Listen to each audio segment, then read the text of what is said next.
Call to order the City of Norwood Planning Commission for August 7th. Mr. Skelly, would you do the roll call? Sure. It's a better term. Sorry. Mr. Hawk. Yeah. Mr. Hockney, Present. Mayor Snyder, Present. Noah Powers, Chair, Present. Jeannie Sickinger, Present. Bernie Sauer. Present. Thank you. All members present. We'll move on to item B, approval of the agenda. To modify the agenda? Are we really changing it to, I mean, We don't really need to. okay, no, I don't have any. Do I have a motion to approve the agenda? I would make that motion. Do I have a second? Second. Mr. Morris? Sure. Those in favor? Aye. Aye. Motion passes. Approved by all members. Approval of the minutes of July 3rd, 2024. Do I have a motion to approve the minutes? I'll make a motion to approve the minutes. I'll second. All those in favor, please say aye. No, could I ask a question about the minutes real quick? Yes.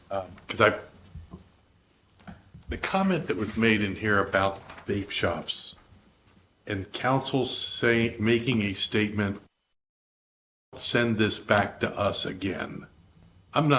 That's the way it was written on page, whatever it is. And I'm trying to, what exactly are they referring to? I'm not Your sure. favorite page? Yeah, if you could.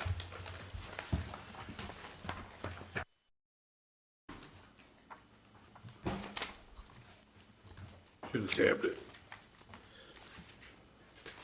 Page 27. Several members mid-page did express their desire for us to make sure we don't come back and do that again. That being. So we asked council to extend the vape shop moratorium so that we would have additional time to consider that, the proposed ordinance here at Planning Commission. But they indicated they would not necessarily be supportive of extending the moratorium and allowing additional time to consider. Versus just, I mean, they're the ones that started the moratorium. It's got me a little confused Well, for them to send it back to planning commission when in fact they set the moratorium. the moratorium was done at my request. I requested that action okay. by council. Then that answers that question. I'm fine.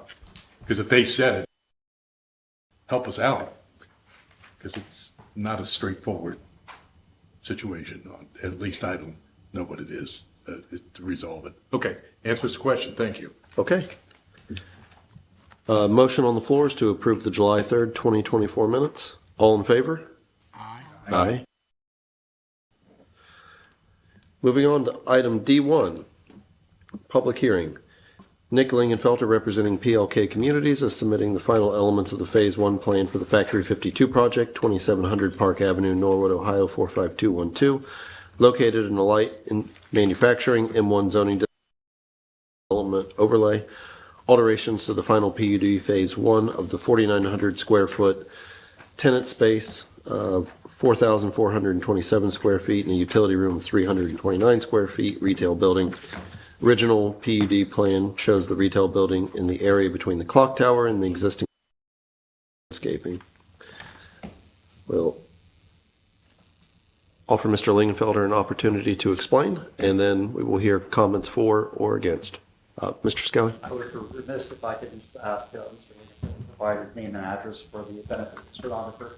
Thank you. Absolutely. So Nicholas, Ingenfelter. Corporate address is 5905 East Galbraith Road. Thank you. So the request in front of you, originally in our PUD, we had a retail building that was detached from the factory on our PUD that was two-story structure, 40 some odd hundred square feet per floor. What we started to realize is the way traffic is flowing in and out of the site, it made more sense to connect it to the building and extend it. So what we're currently planning to do is over the 2 stories, it's roughly 13,000 square feet that would be there. Commercial space, the intention is some type of office use on the upper floor And then ground floor is to be determined how that will interact with the existing retail. The intention, though, is it'll probably be one large commercial user who is currently looking at the site. The main reason we connected to the building, though, is how the makes sense to run a separate foundation 3 feet off. It actually made sense to structurally tie the two together and make it one contiguous structure. From a height perspective, we actually will be excavating down into the site a little bit, so roughly 18 feet or so is what was approved the first time around. This one's around 24. The difference in grade change that we're doing, actual height from the street, is pretty close to what we originally approved. Materials, everything meets all the intent. There should be no additional real impact, so if the actual use of what it is as a commercial space would actually be less than a traditional restaurant or retail space, which is 50 or so that they look for. We've also master leased the Siemens lot across the street, which helps take a big burden off of the parking. And that is currently on a 5-year lease with the option to purchase whenever they potentially list the property. So at this point, though, we don't see other than we've connected the two structures, and we call for it to be a full 2 stories, where last time it was just blocked and kind of a box massing. So be glad to take any questions you have. Questions? This area was previously utilized for leasing when you were doing the build-up? So we had a leasing trailer there at one point, and lately it's just been a grass lot in front. The intention was always to find a user to go there, and then when we thought about it, it just made sense to make it an extension of the building versus a standalone space and potentially sell it off. Owned and maintained by us, not a third party buying the lot or anything else. So it connects to the parking garage level? Correct, yes, sir. But that's really the whole, it's not really connected to anything behind it, any of the units per se. Units are above it. The units start on floor 3. And what's the finish of this? I mean, I know it looks like you are mimicking the historical building vacated in the front. Is that, I guess you've reclaimed bricks that you can use to match up?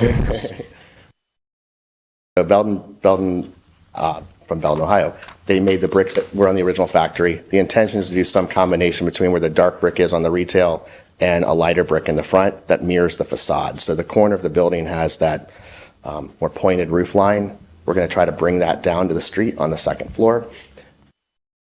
Brick and glass. The image you have in there was just a schematic image drawn internally by our team. The final construction drawings will be presented to the city for approval, but the overall footprint should remain unchanged.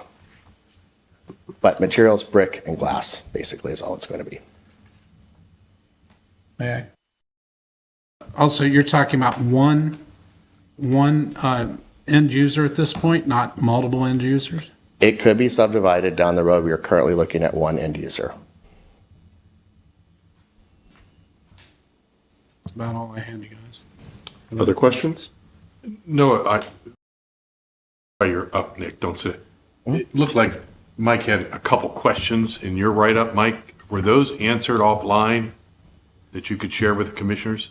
Well, in terms of, I did go through what was provided by PLK in terms of looking at the traffic, land use, et cetera. But to me, again, my comments, 3-page memo dated July 30th, and Dan Bly's dated August 1st are pretty similar. Obviously, I went quite more length to describe the particular questions, but it just comes down to getting some more details. I was looking at having a lot layout as well to see how it's configured. Right. You get a decent sense of that when you look at their 3D plan. It's obviously a slightly bigger than the 4,900 square foot pad that was there before.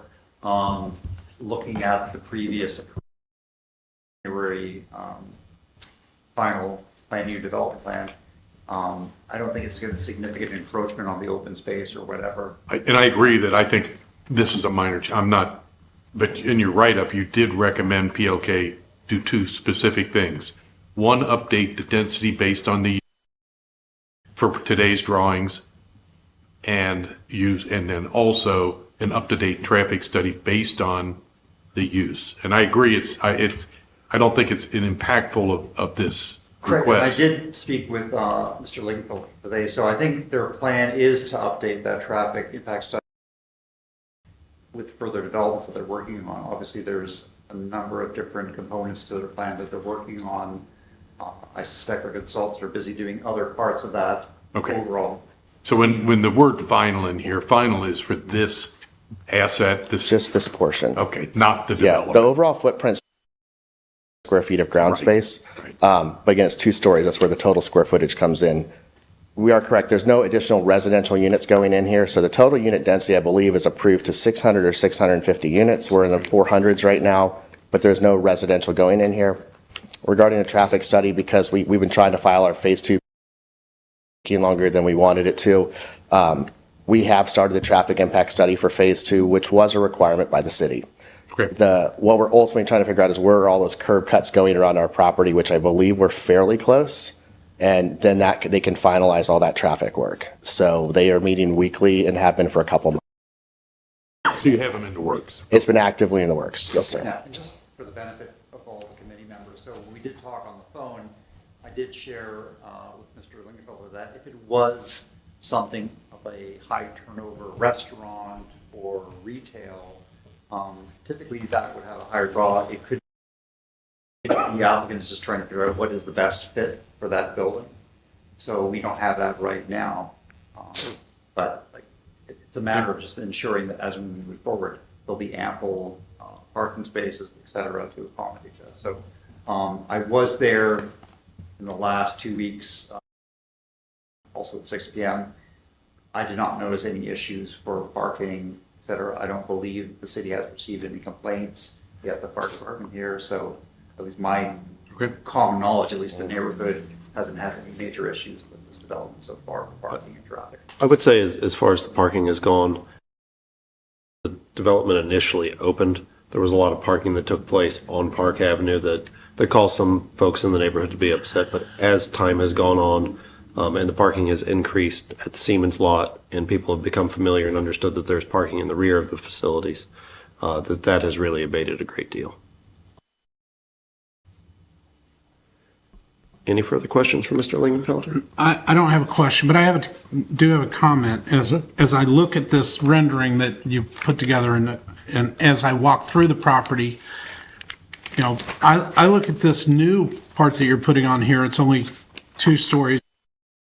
It's 4 stories and you've got all this roof. I look at this big, huge roof section and I say, why can't that roof be some sort of eco roof? Green roof, vegetable, whatever they put on top of the roofs that make it look nicer. If you stand on the top, looking down into the area, you see this, the beautiful carved sort of monument there and the green space. But then there's so much hard surface on this development. This is a good chance to add something that's not hard surface, that's more eco-friendly. It'd be great if it was LEED certified. It's a small portion of it, but doing all the things that are necessary to make, I think that roof would look much better if it was an eco roof. And that's something I would say is, something you should be looking at on all of them. And I realize even on the multicolor site, you've taken down a ton of, there's going to be added green space and different areas to it, but this is one that's going to be highly visible. You put all these beautiful, the different murals that you've put up that are, really, I consider them iconic to the playing card site and all that. And then we'll have this huge roof that's not going to be as attractive as just about all the other stuff that you've been working with on this property. So that's something I think you should look at and consider.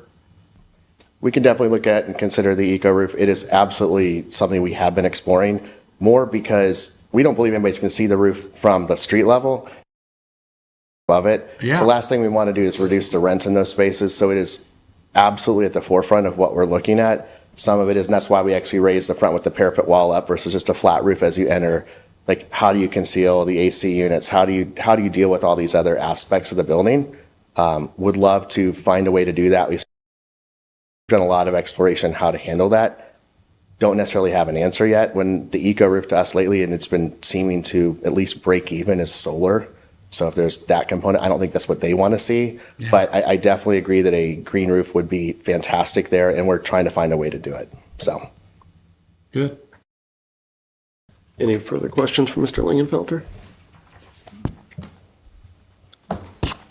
Okay. That being the case, we will officially open the public hearing thank you. for comments. If anyone who would like to speak in favor? Anyone who would like to speak in the amendment? Seeing none. Would anybody like to speak opposed? Anyone want to speak opposed to the PUD amendment?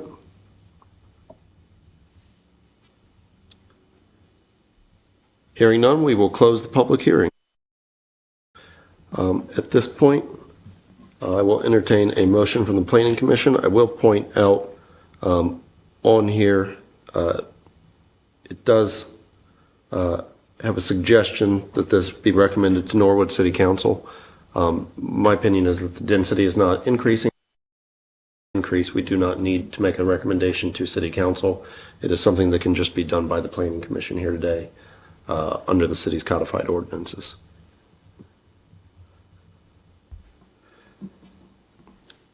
So you're looking for a motion? I'm looking for a motion.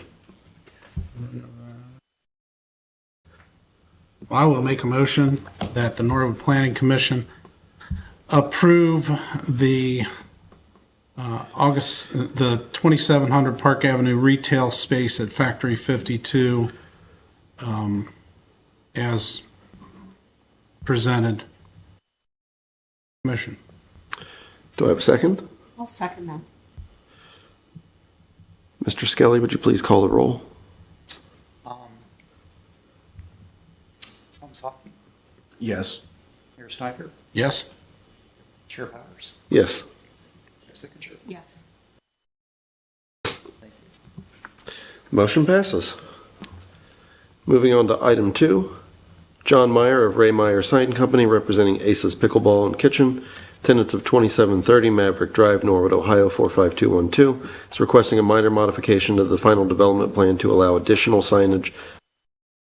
1. Permitted and existing wall-mounted sign.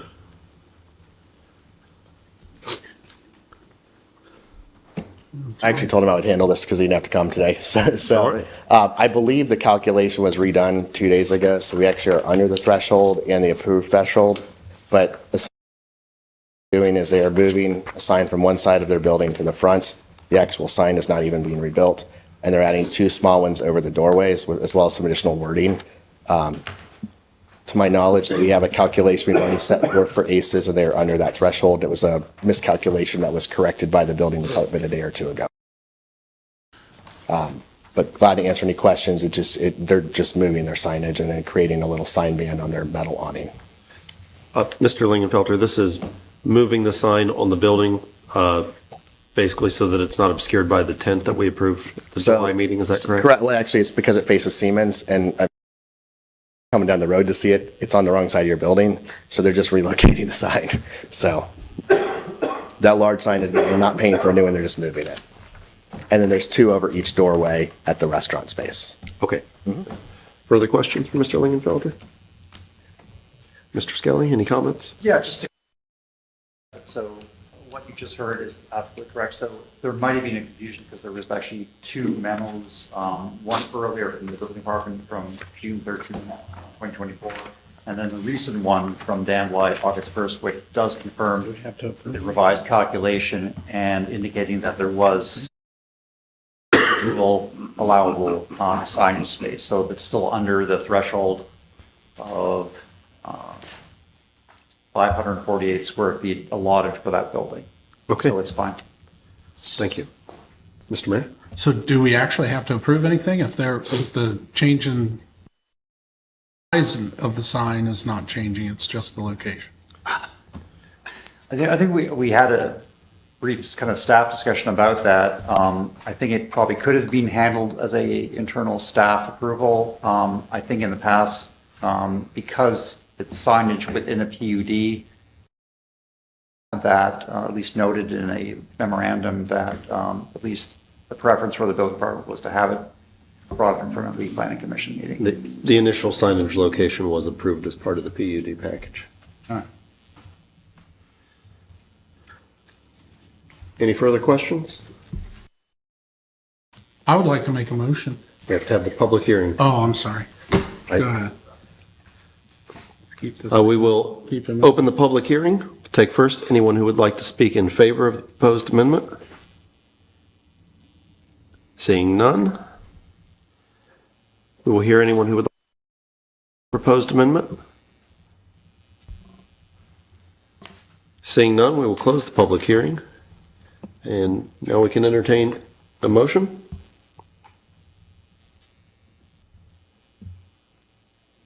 I would like to make a motion at this time. Please. Planning Commission endorse the request for the relocation of the existing sign and the additional 2 signs at 2730 Maverick Drive, Aces Pickleball and Kitchen.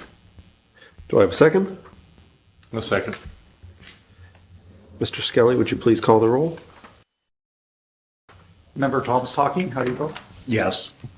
Mayor Snyder? Yes. Chair Powers? Yes. The second chair? Yes. Bernie Sauer? Yes. Thank you. Moving on to item D3, Tommy Smith, Real Estate Manager for Altifiber Division of Cincinnati and Suburban 6 Norwood Avenue, located within a general business zoning district, is requesting a map change to create 2 lots out of 1, lot identified by Hamilton County Auditor Number, Book 651, page 0015, parcel 0012-00. Mr. Smith? Thank you. It's Thomas Smith, and I'm the real estate manager for Altifiber. We're formerly known as Cincinnati Bell, which some of you here may be more familiar with. We're headquartered at 221 East 4th Street in downtown Cincinnati. But as you mentioned, we're here today to discuss 2216 Norwood Avenue, the parcel. It currently houses a network facility for our fiber internet. And then on the south is a warehouse facility. Over the years, we don't utilize the warehouse facility. Previously, it was minimal. Now it's not at all. And so we're interested in potentially selling that facility. In order to do so, we're looking to split the lot today. And yeah, so that's about my, we do not have an interested buyer just yet, but what I provided for you in front of you is the marketing brochure that our brokers provided. So highlighted in that brochure is the what we call the PICS building, which no one's ever explained what that acronym means to me, the PICS, but it's a warehouse facility. So that's what you're seeing in front of you now. On the 4th page, you will see we created the diagram before we had gotten the survey and the full cut up done, but it's the rough diagram of how we'd like to, how we want the buildings to sit. And then also included in my application was the official cut up and survey of the parcels, which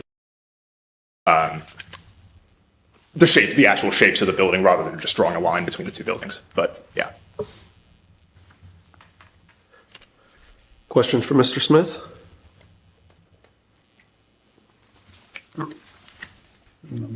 I have a question, sir. So you are dividing this, you're dividing this into 2 sites mostly to make it more sellable? Correct, yes. We do not have a use for that warehouse facility to the south, so yes, that was the next logical step for us, was splitting the 2 parcels and then a warehouse facility. We are actively marketing it, but we just do not have a particular buyer in mind at the moment. Mm-hmm. But you're also separating off, the one parcel will have parking and the other parcel will have no parking? Both parcels will have parking. The northern parcel will have the 5 spots shown on the cut-up survey, but if you were to look at the diagram, or the marketing brochure, sorry, you'll see the 5 spots that we're reserving for our facility. I'll comment that network facility to the north is a primarily unmanned facility.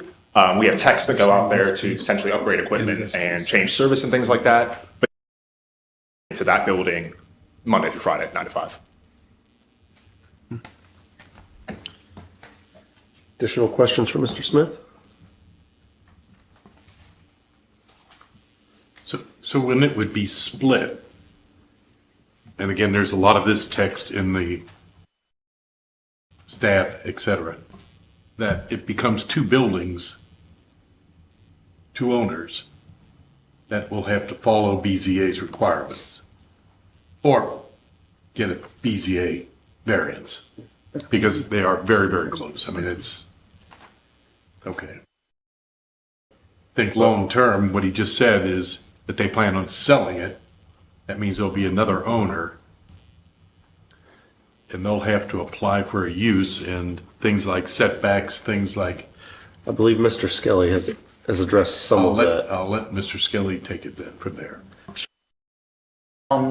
Thank you. So with regards to this particular subdivision, as you can see, Lot 2 will be very tightly configured around the existing building.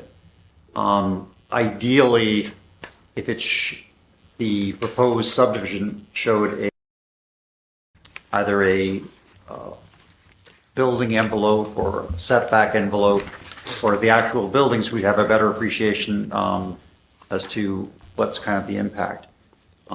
There's obviously some residual parking in favor of the smaller building, and 5 parking spaces could be well sufficient for this, but it determines what happens in the future for that particular use.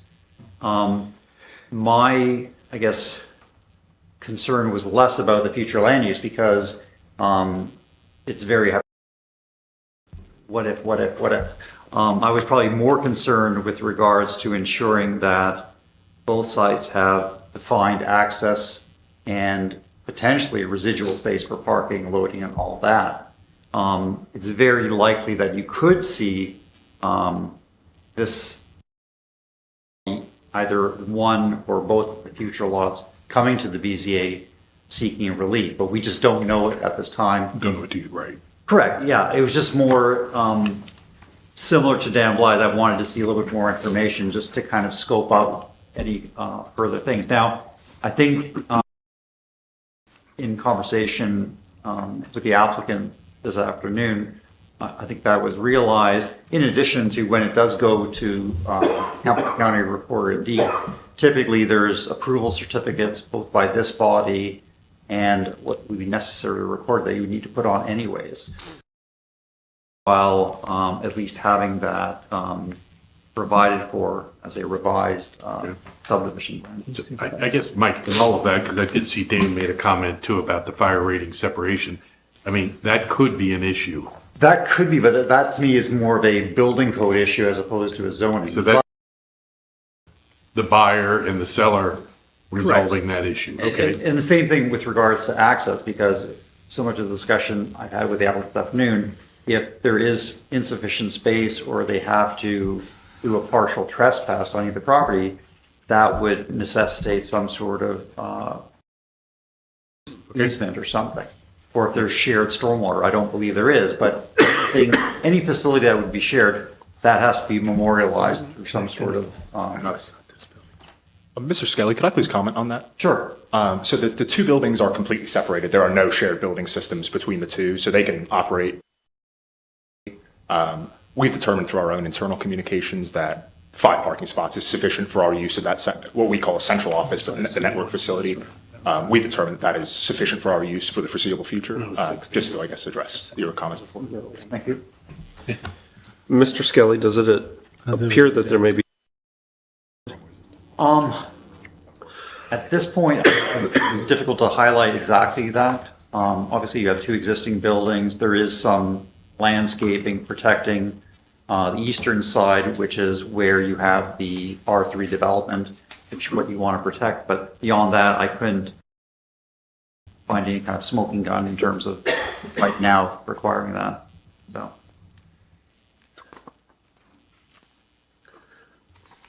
Other questions for our applicant or Mr. Skelly? May I ask a question for Mr. Skelly, please? So you commented that there's a residential development east of our parcels? Sorry, well, it's a residential zone, so the way it's written in the zoning ordinance, you have to provide for additional buffering and screening if adjacent to a residential district. I was under the impression that the parcel to the east of 2216 Norwood Avenue was zoned highway business as well, and then next one parcels. Am I mistaken to believe that? Mr. Smith has done his homework. I guess, now, this is a very small thing, map, it appears that the area immediately to the east, would be round, which in this case R3, but again, scale, so at least making a decision right now, I would have to defer to what I'm seeing. So, not to disagree with you, but I would need to see a bigger scale, just because at least the Langdon Road text is almost interfering potentially with what that, Could I actually have a zoomed in version of the zoning map? Could I possibly provide that? by all means, yeah, or share with the. However, that's best. But yes, I got it. So if you see to the right, you've got purple directly to our right, but then next one along would be the residential zoning you're referring to. So I don't believe residential restrictions you were initially describing, but please let me know if I'm Yeah, if I'm based mistaken. on what I just saw there, you are correct. And that was pulled off of the city of Norwood's website today, actually, Okay. just to verify. Well, if it was on the internet, it must be accurate. Exactly.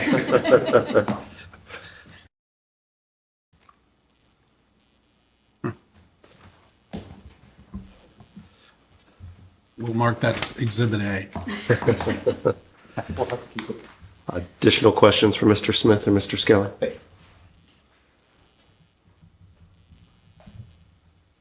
Right here. Open the public hearing. Anyone like to speak in favor of the proposed lot split? Anyone to speak in favor of the proposed lot split? Seeing none, offer an opportunity for anyone who would like to speak opposed to the lot split. Opportunity for anyone who would like to speak opposed to the lot split. Seeing none, we will close the public hearing. Discussion by the commission members? I have a question for Mr. Smith that I didn't ask when you were up there. So that's this for how long? And you're coming to us to split it because you don't feel like it's sellable the way it is right now? To be frank, we did have an interested seller, and they helped, I guess, shape our site plan. We're unsure of the status of them as of now, but we'd like to continue to move that we have set up. Okay. From the city's perspective, and from my perspective, it makes it more sellable. It's a property that's been, it has looked to be vacant for years and years. Housing, it's not bringing much into the city when it comes to having one person or maybe no staff working in there at all. So, this opens up opportunities for the city to have something in there that's a benefit to our community. A beautiful building, I've admired the brickwork and all the structure of the building. So it would be really neat to see somebody go in there and actually utilize it and there'd be something going on there. So it's my 2 cents.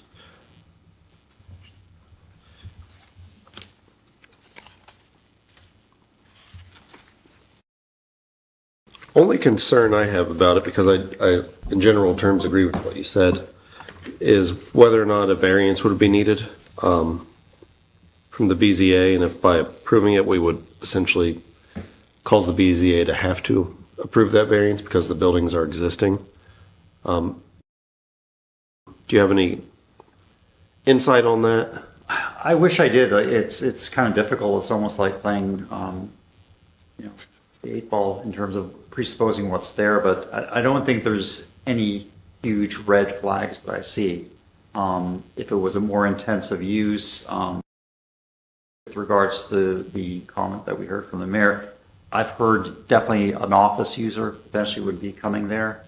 So that would be maybe less intensive. It was some sort of commercial or whatever. So that's a good indicator in terms of worrying about additional parking or further building. So,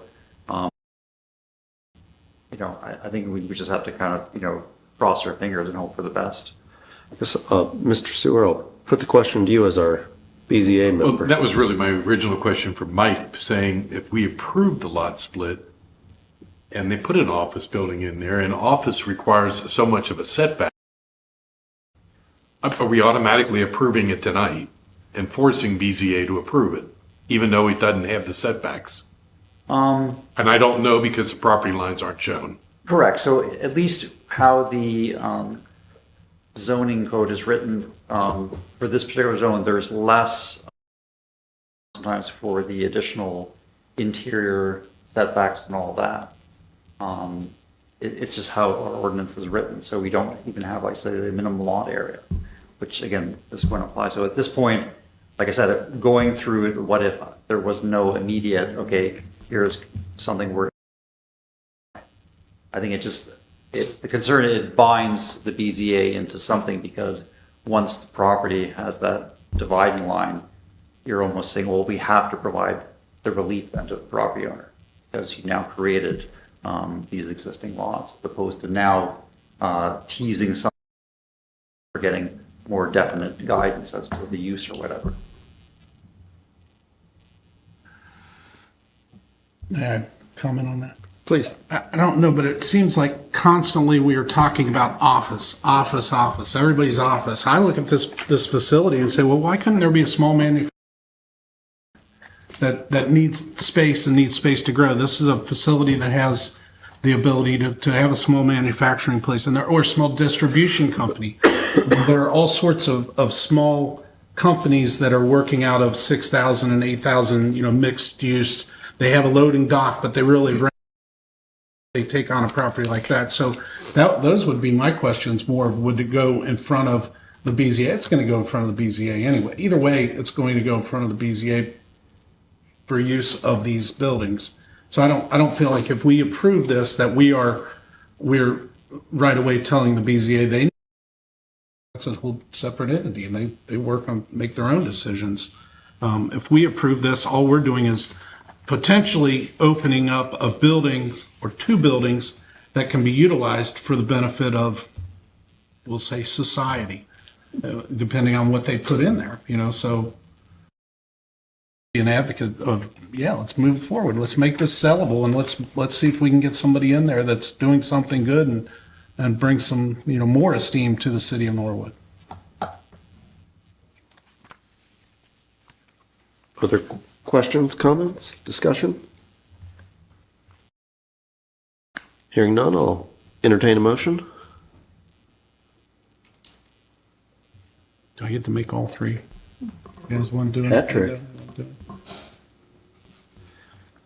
I would move that the Norwood Planning Commission, I'm sorry, I didn't get recognized. Should I get recognized?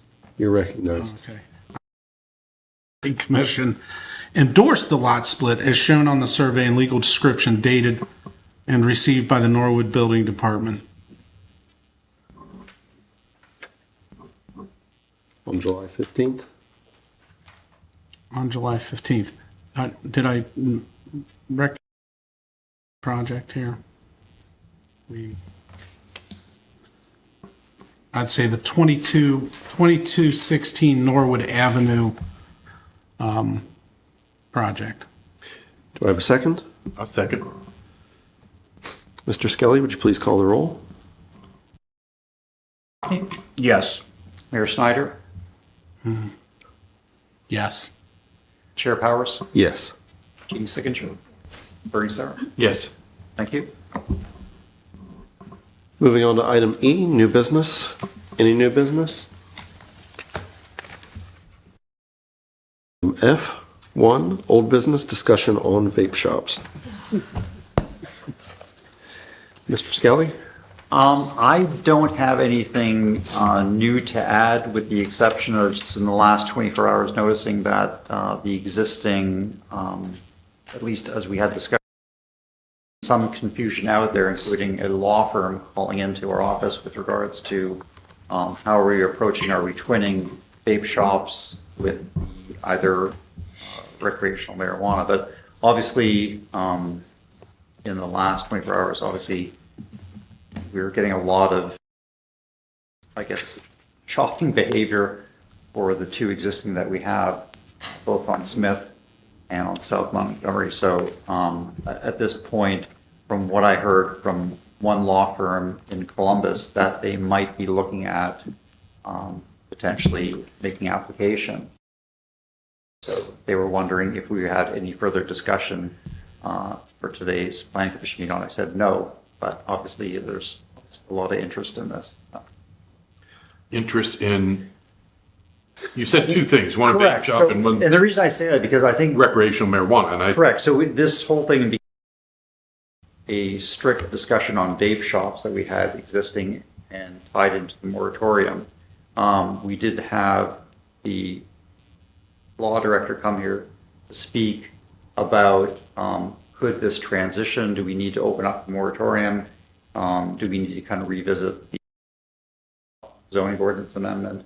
So those have been floating around. Some people have thought that and have inquired about it. So at this point, all I can say is that people are watching very carefully as to how these businesses are succeeding, and is there a niche? Because a lot of kind of vape shops would take on potentially sort of additional retail, and I'm not too sure. We have Tim Gary here tonight.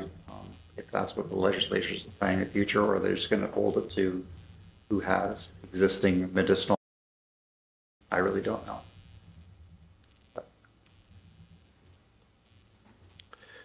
Discussion on our vape shop proposed ordinance.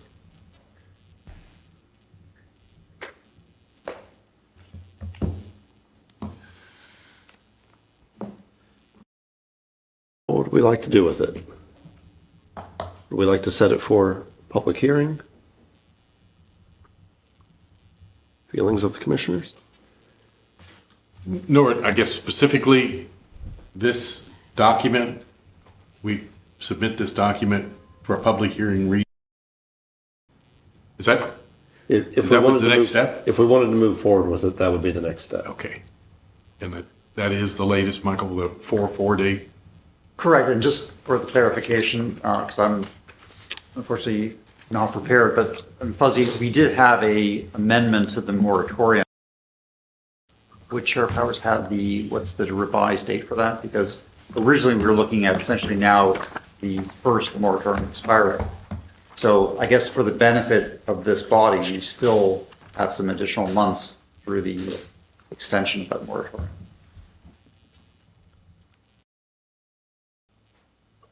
Sorry to put you on the spot. I do not have the final date on it. I would make a motion, we extend our discussion on vape shops until the next meeting. Okay. We don't need to make a motion for that, but we can proceed. Anybody would like to move? Can we just have a short discussion? Yes. What should we be doing as the planning?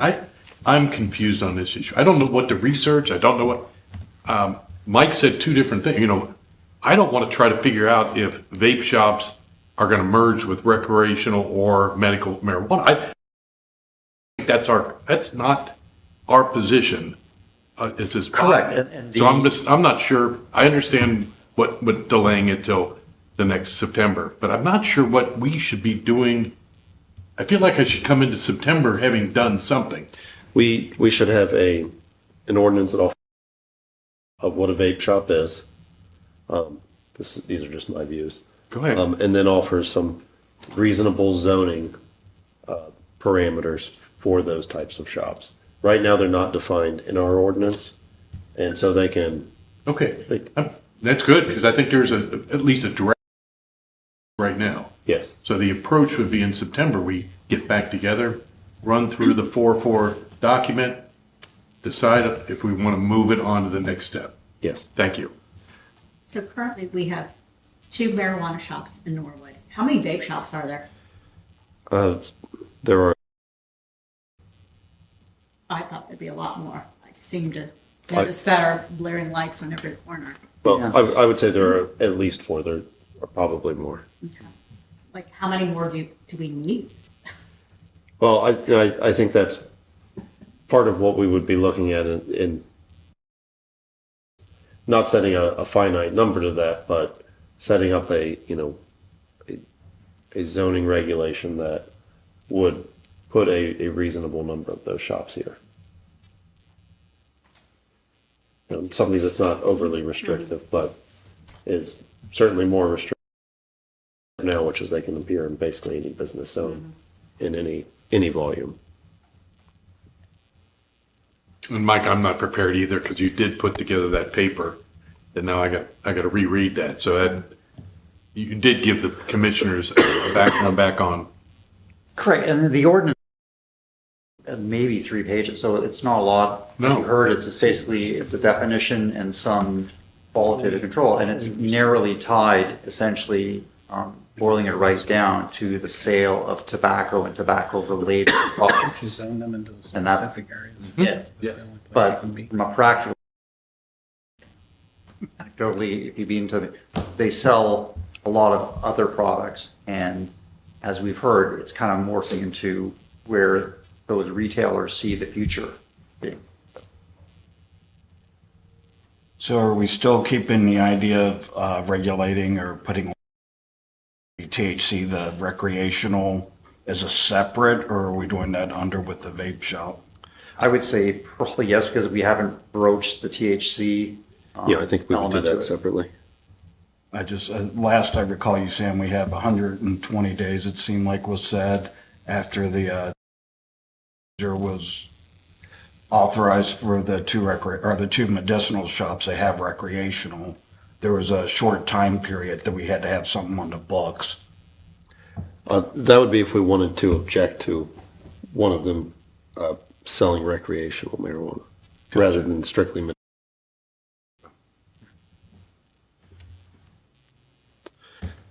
Further discussion? Hearing none, we'll move on to item H as we have no absent members, which is adjournment. Do I have a motion for adjournment? I'll make a motion to adjourn. Do I have a second? Second? All those in favor? Aye.